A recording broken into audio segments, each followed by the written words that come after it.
Food therapy kami guys for meal dinner. Meal dinner guys is mixed fruits. Mixed fruits guys. Mixed fruits to siya guys. Oh. Nasa bottle. Ano? Kanina hindi ko na videoan guys. Ang kanyang lunch is potato. Mashed potato. Mga soft food lang guys. So, yan na to siya guys. Kanina pa kami nito guys. 1 hour na kami nito.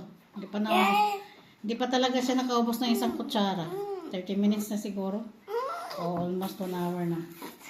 Kanina pa kami nag-uusap nito. Come on, let's show to the guys that you can eat. Come on. Hello guys. Hello. Hello guys. Meryl can eat na.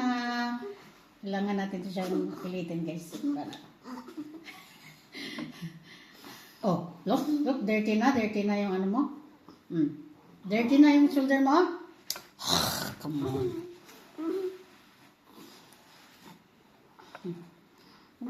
One more. Tawa ka lang ng tawa, ha?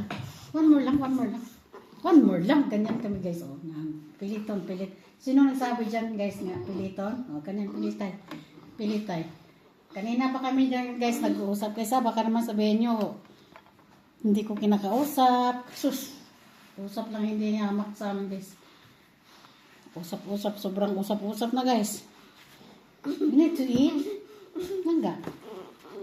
Kailangan mo kumain para matanggal na to ang tube. This one we throw away. Kailangan mo kumain. Come on. Eat na. Eat na lang ka.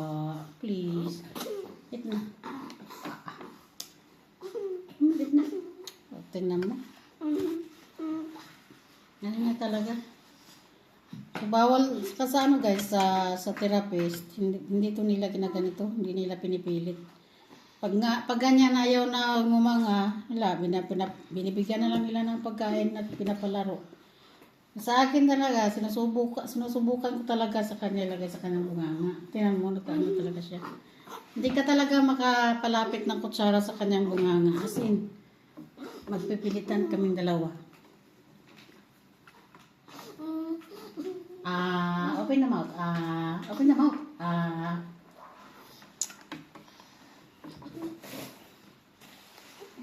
Masusuka siya pag masusuka siya. Hindi ko alam bakit ganito ka siya. Bakit ganyan ka lang ka? Kailangan mo kumain.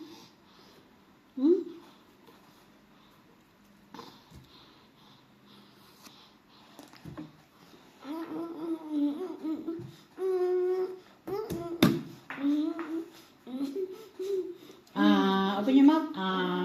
Open your mouth. Come on, open your mouth. Ganyan sa guys, kahirap pakainin. Lord, tabang.